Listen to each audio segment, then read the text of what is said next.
Ready, Mayor? Yep. Good.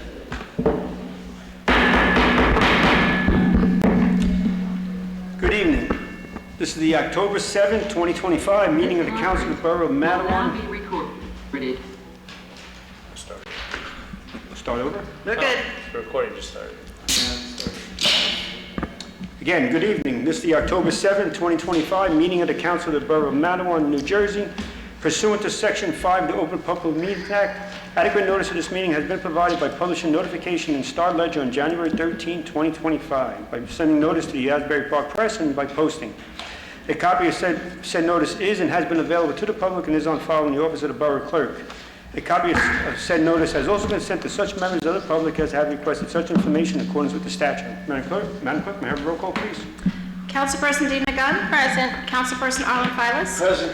Councilperson Brian Livesey has an excused absence this evening. Councilperson Stephen Russell? Present. Councilperson Suzanne Reynolds? Here. Councilperson Charles Ross? Here. Mayor, you have a quorum. Thank you. Please stand for a salute to the flag. I pledge allegiance to the flag of the United States of America and to the republic for which it stands, one nation, under God, indivisible, with liberty and justice for all. Please remain standing for a moment of silence.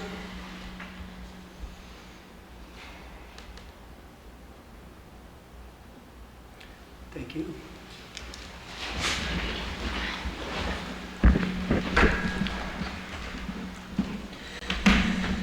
Except for any first responders, please silence all cell phones. Council and members of the public, please speak directly and clearly into the microphone to properly record for the audio system. At this time, privilege of the floor for agenda items only.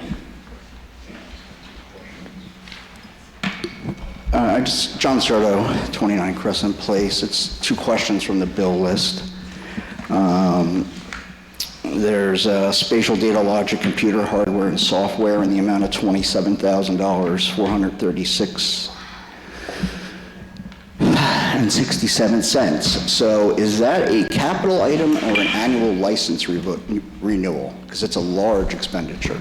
It is an annual license. Oh, I'm sorry, I should let you finish and then you can go. Yeah, no, I'm just asking if it's annual license or... It's an annual license. Okay.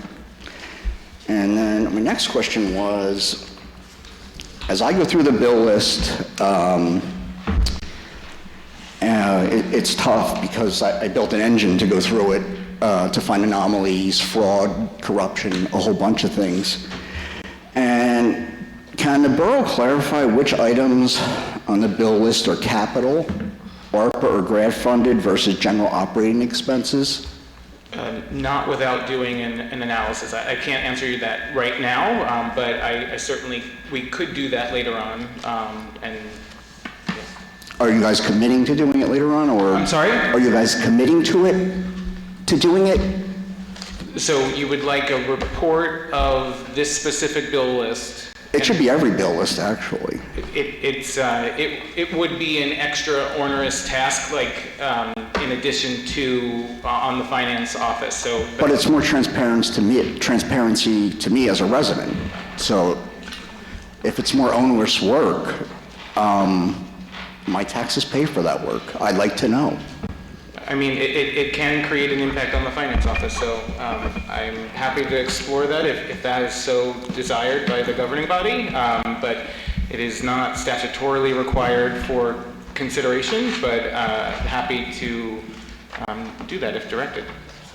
Okay, so you won't do it unless directed, and we have another transparency issue. Okay, thank you. That's all I have.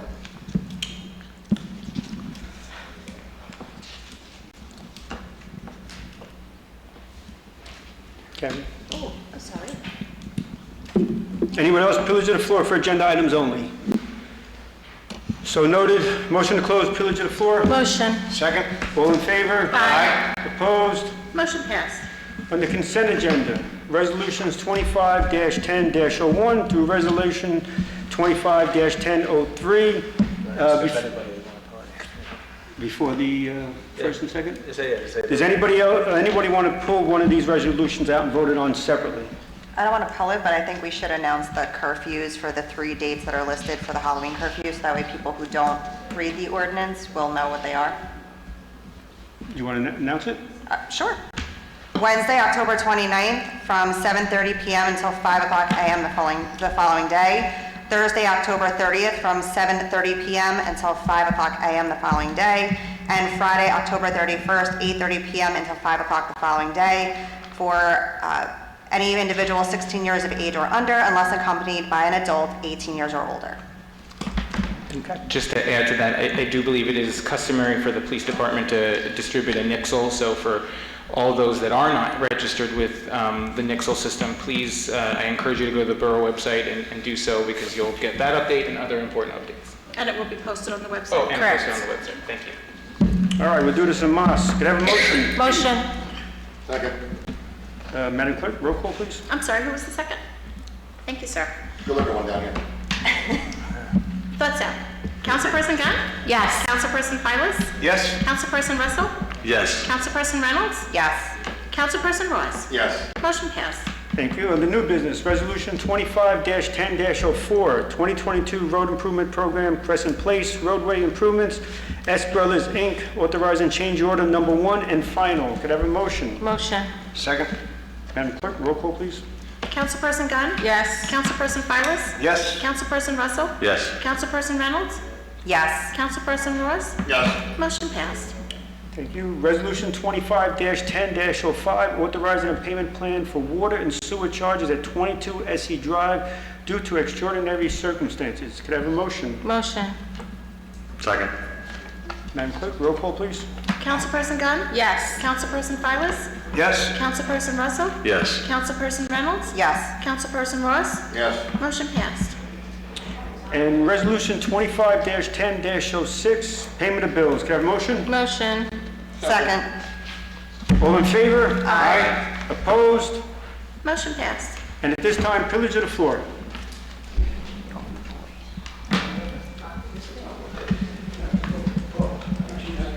Well, I'm going to bring this over nonetheless. I wrote it down this time because I forget stuff.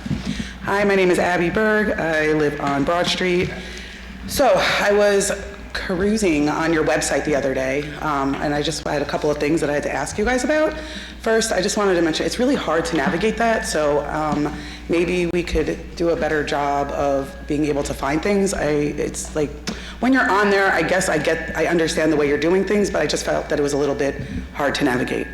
But when I was on there, I saw something that was interesting, so I wanted to talk about it because I hadn't heard about it at any of the meetings.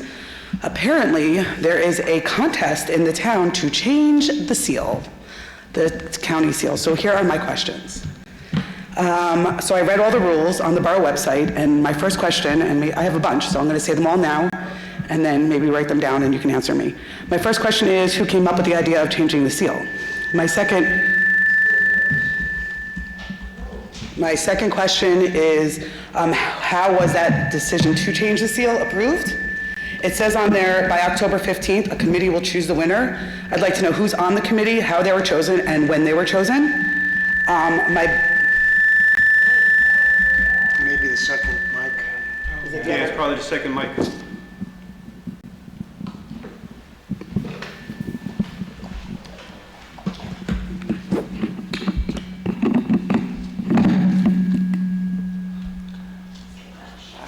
Okay. Okay. Now, here's the big question. How much is this going to cost? So if we change the seal, we have to change the borough seal. These are just things I came up with on top of my head. The DPW trucks, all of our equipment, all the doors, all the signs, there are street signs that have it, all the commission shirts, all the swag that you give out, stationery, which is like all the stuff that you send. The website has to be changed. So that's going to cost a lot of money. How are we paying for it? Was it put on the budget? And if it's not, how? When does it become official? And it just concerns me that like 3 weeks before an election, you're changing the seal. I don't know, it's weird. So if you can just clue us all in on this amazing idea of yours to change a seal of ours that's been here since the 1800s. Sure. So I'm happy to address that. So the borough seal is actually really just the borough of Matawan and New Jersey and the emblem that is the state seal. So it's unfortunately very not representative of the beautiful tapestry and history of our borough. So sort of when I got here, one employee had mentioned that it had been past conversations of both my predecessor and other employees and officials to discuss potentially changing the seal. So this idea, I don't know exactly who was to credit for it. It's been honestly years in the making. So finally, I think it was either in 2023 or 2024, I'm pretty sure it's 2024, it was discussed as part of the budget process to add an additional line item, not in addition to the line item, to go through this marketing campaign. Okay, I'm sorry, I don't want to, you said it was discussed. Was it voted on and put in the budget? Of course, yes. And it was in our budget Yes, of course. for this year?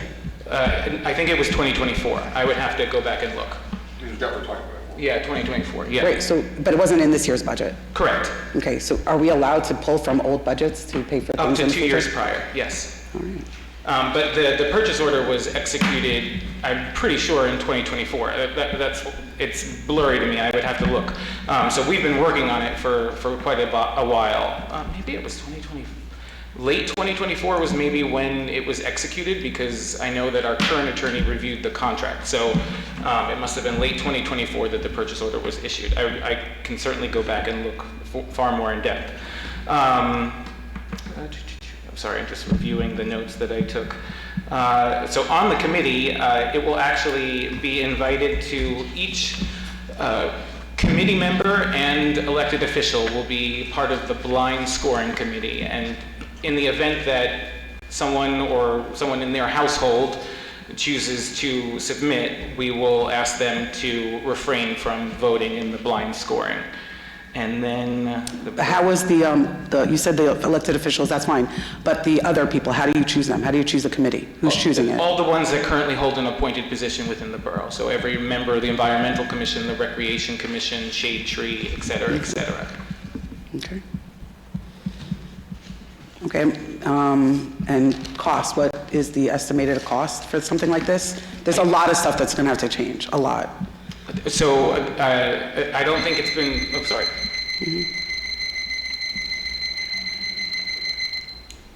So the full cost has not been necessarily fully contemplated.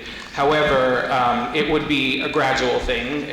Certainly, I think as you mentioned, sort of apparel and things, I think that those would be appropriate as an appropriate use of resources is as we order new ones, we phase in the new seal. And most of our borough letterhead and things is already printed in-house, so it wouldn't really require much as in the way of stationery.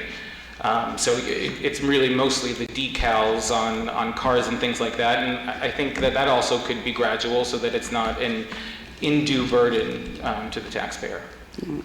Well, as someone who pays taxes here, I feel like there's a lot more better things that we can be using our money on than changing a seal and putting them on all the cars. I mean, talk about, you know what?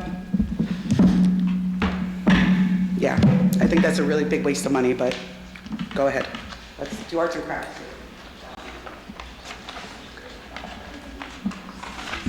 Hi, Stephanie Buckle, 14 Chestnut Drive.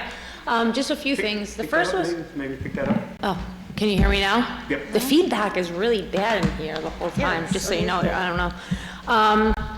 The first thing I wanted to ask was possibly if we could utilize Nixle more, because I noticed like High Street has been opened. I'm so sorry, I didn't hear the Utilizing Nixle more, Oh, sure. because High Street's been open, but there's been tons of times where they've closed it, and I know that a few Nixles have gone out saying it was closed, but there's been many times that it is closed, that there is no Nixle. So I was just hoping that maybe going forward, if we're going to, because I know they're doing work there, so they're probably, but everyone's expecting it to be open, it would be helpful to get Nixle alerts.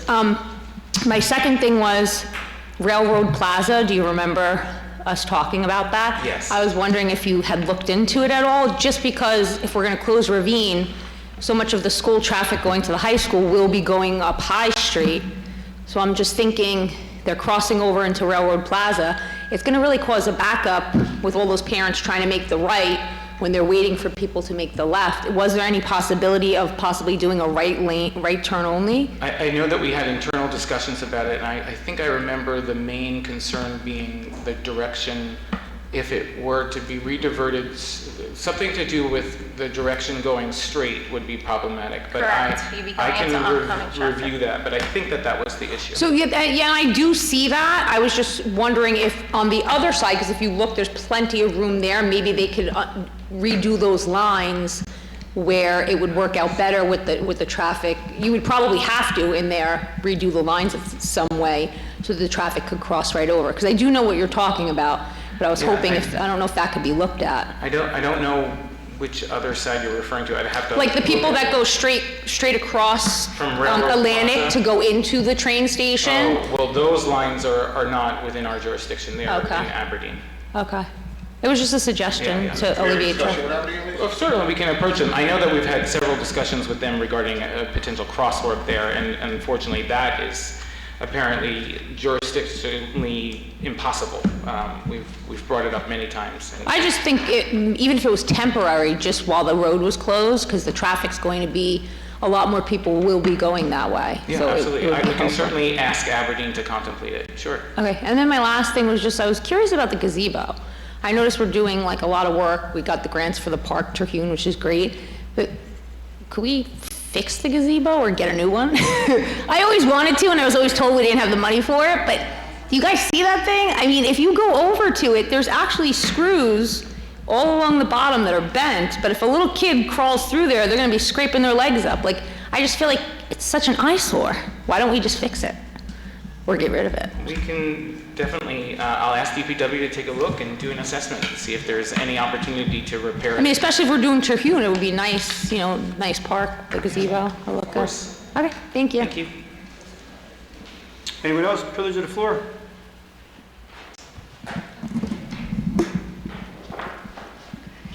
Thank you. I ask for no interruptions, and the individuals that I have questions for, I answer them afterwards. Good evening, Mayor and Council. I want to place on record how the Borough's Chief Administrative Officer, Mr. Ryan Michelson, handled a question that should have been answered in seconds, not months. On June 8th, 2025, I asked one simple question. Who approved the Crescent Place paving flyer that was taped to my door? Mr. Michelson replied within minutes, but never answered.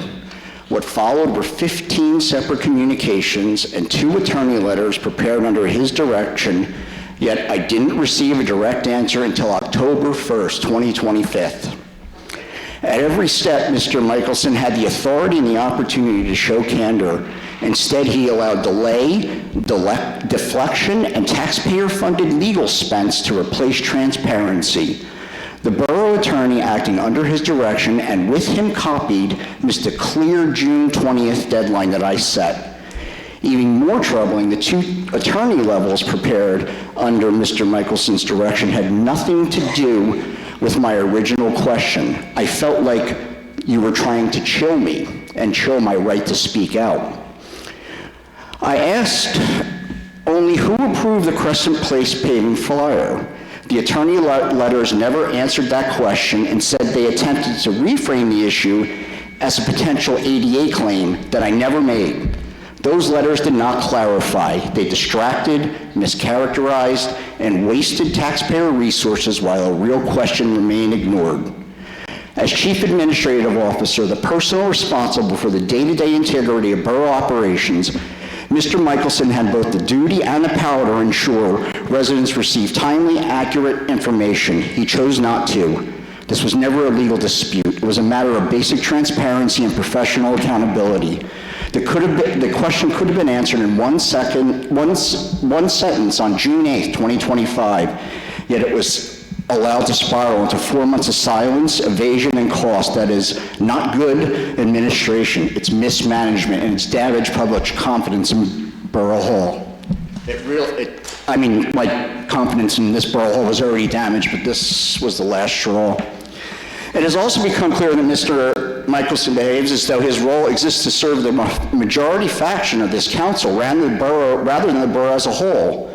That is not a misunderstanding of duty. It is a willful disregard of the professional neutrality required under the local government ethics law and the Division of Local Government Standards for municipal administrators. The chief administrative officer must serve all residents, not a political team. Neutrality is not optional. It is the foundation of Ryan's position.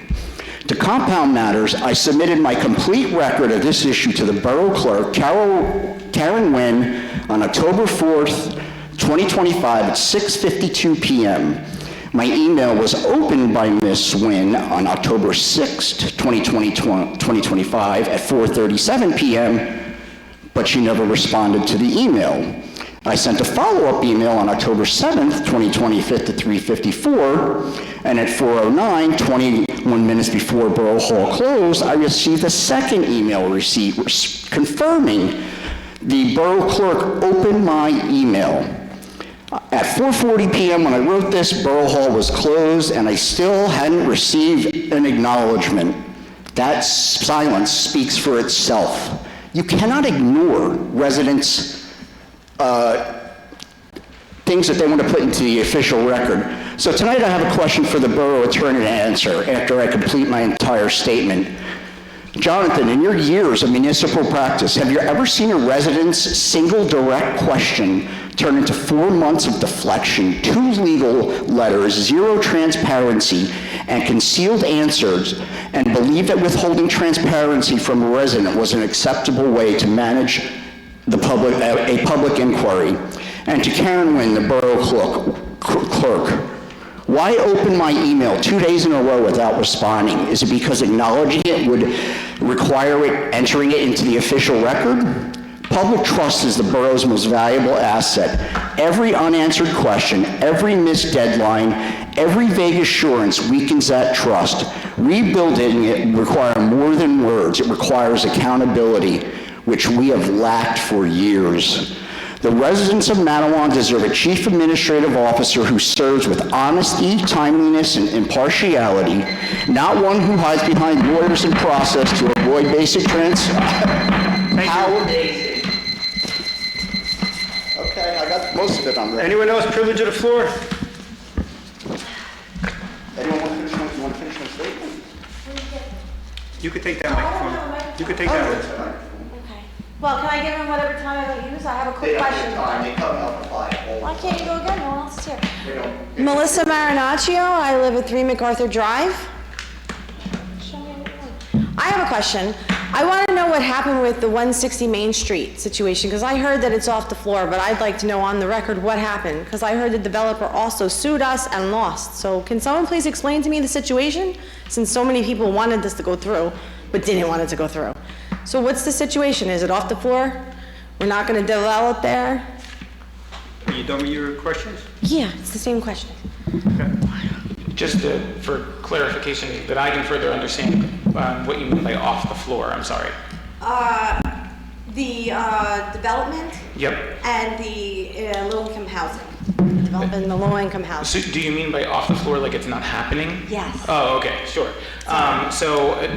It has been sold to a new developer.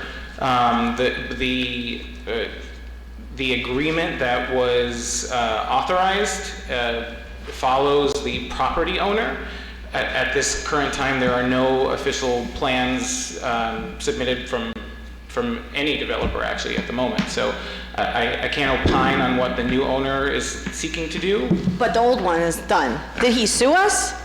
He sued us in 2021. That was the whole impetus for 160 and essentially why the borough settled with this. But no, there's no additional legal action been brought to the borough. Okay. And there's nothing being developed at this time that we're aware of? No plans have been submitted. Do we know if there's another location that's being looked at or no?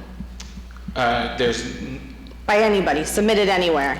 for development currently, not Lawsuit development, you mean? Any development for low-income housing or, you know? It's affordable housing, it's not necessarily like Section 8 or anything like that, just to clarify that. Okay. Off the top of my head, I'm not aware of any current developers looking at additional properties to develop. Correct. Okay. Thank you. How much time do you have? Want me to finish reading it? Yeah, sure. Good to me. I got 2 minutes and 50. Pause? No, you don't have to pause. I'll read fast. Okay, so that's the borough attorney, right there, sorry. Public trust is the borough's most valuable asset. Every unanswered question, every missed deadline, and every vague assurance weakens the trust. I agree with that. Rebuilding it would require more than words. It will require accountability. I agree with that. The residents of Matawan deserve a chief administrative officer who serves with honesty, timeliness, and impartiality, not one who hides behind lawyers and process to avoid basic transparency. I agree with that. If this is how borough leadership treats a resident who documents every step and follows every rule, how are residents treated who cannot fight through 4 months of silence? This is not just discouraging, it is unacceptable. I agree with that. I am not here to disparage anyone personally. I am here to demand professionalism, neutrality, and respect for the residents who pay this borough to function. When a chief administrative officer acts as a partisan gatekeeper instead of a public service, the entire system fails. I agree with that. I intend to follow up, and so do I, with both the New Jersey Municipal Management Association and the New Jersey State League of Municipalities to ensure Matawan's administrative practices align with the ethical and professional standards expected of municipal administrators in this state. If local accountability fails, I will seek it through professional governance channels. I respectfully ask this governing body to ensure that his October 4th, 2025 submission is entered into the borough's official record and to initiate a formal review of Mr. Michelson's conduct. This pattern of evasive delay and disregard must stop. The people of Matawan deserve a borough that serves them, not itself. Thank you. I agree. All right. Since that was directed toward me, let me try to answer the question. Obviously, some of it I think was a bit rhetorical in terms of the way that the question was asked. So I'm just going to try. Am I allowed to respond, or are you just going to call me horrible? Well, Because you can't stand. I'm not saying you yourself are rhetorical, sir. What I'm saying is that some of the question, the way that it was written, it was. So you're saying I wrote something deplorable? I said Rhetorical. rhetorical. In other words, no, I wouldn't. I'm sorry. I wouldn't accuse you of being deplorable. I was saying it's rhetorical in terms of, I think you were getting a point across more so than looking for a literal answer to every single point of what you were saying. So how I first got introduced to the entire situation, and I know that from our side, we always want to make sure that we do the best by our residents, was that I had gotten forwarded an email before I ever met you from June of 2025. Yeah, and to be completely candid, what I have seen in my career as municipal attorney is when a resident or another person in town sends something to members of the governing body, to an administrator that talks about legal implications, a lot of times it gets forwarded to the attorney because... I understand that, Jonathan, but what did I do the day before? I emailed Ryan saying I need access. I had an emergency on May 22nd. So my intent was never a lawsuit. Otherwise, I would have waited until Monday until I had to go to occupational therapy. Then I knew I had a lawsuit. You know that, Jonathan knows that. So your excuse now. Well, this isn't intended to be an excuse. If I could just, I think you had an opportunity to speak. You just give me the same opportunity. So, look, nobody does everything right. We all are human. We all make mistakes. When you write in an email, as you did, that you believe that there could be violations of Section 2 of the Americans with Disabilities Act, as a borough, there's liability concerns. So at that point, my legal advice to members of the governing body and to employees is, it's probably not a good idea under most circumstances to directly engage with someone who's, throwing potential legal allegations out there. So after, the threat, whether it was implied or, well, I'll read you the exact language. So it was not a threat, but what you said was, I bear no responsibility to ensure the Borough of Matawan complies with Title II of the ADA, and it should not have been my burden to notify the business administrator that handicap access must be provided. So it's right, not because your flyer had no handicap access. So you just ruined your own argument. Well, I'm not even making an argument. I'm just trying to making a statement. If I could just finish. So when a resident is essentially saying that there could be a violation of the ADA, at that point, if I could just finish, sir. The attorney at that point, it's my legal advice to my client. I don't want us to say anything that could put us in legal jeopardy because we've got a resident who clearly thinks that there could be an ADA violation. No, I never clearly told that. Well, if I could just finish. So you're citing a section of the code, right? So at that point, a lot of the correspondence did take place between me and you. I know that, you've been trying to diligently understand what the situation was that led to this particular note. I know that on our side, we've tried to go back. We can't fix it retroactively, but what we can do is try to make an effort to do better going forward. And I think because you brought it to our attention and you did do so in an effective way, that it's now on the radar of everybody up here to the point where I would be very surprised if a situation like that ever happens again. With regard to the administrator's actions, I would recommend that members of the governing body not speak about that. The administrator is a member of our employment team, is personnel. However, to your point about whether or not the emails that you send or letters that you send are government records, 100% they are. Okay, so the borough clerk and everybody who works for the borough understands that when records come into the borough, they're potentially subject to the Open Public Records Act. But you can't answer my email 2 days in a row. Well, so they're also subject just shell out. to, I'm sure you know this, there's retention schedules. If you don't, not everybody knows this. There are retention schedules that the state has for every single type of document. A lot of them are 3 years, but it really depends on what type of document it is. But we do adhere to retention schedules. So every email that comes in is a public record. After that determination is made that it's a public record, whether or not it would be disclosed under the Open Public Records Act could be a different type of determination, because there are exemptions to the Open Public Records Act in terms of what could be disclosed under a public records request. However, that doesn't mean that when you send an email that it's not a public record, it's not something that we have to keep. We did keep it, every correspondence that you send. We don't have a general practice here of reading correspondence. So that was one of the things that was raised in your email, your most recent email. So that's, that's not something that's required by the Open Public Meetings Act. It's not something that's typically done. However, because in this particular case, you're levying potential criticisms at an employee, my legal advice to members of the governing body would be not to read that kind of a correspondence, because ultimately, we haven't the right to discuss publicly information about members of our work staff without certain procedures being followed. So I'm trying to address a lot of what you said in a short period of time. I don't have a problem. It's really the mayor's call.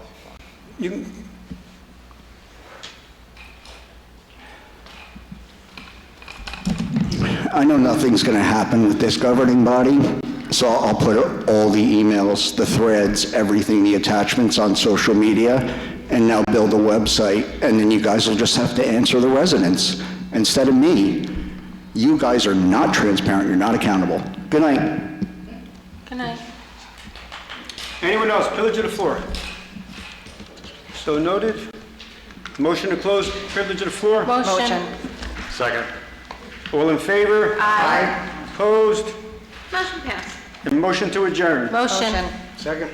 All in favor? Aye. Opposed? Motion passed. Have a good night.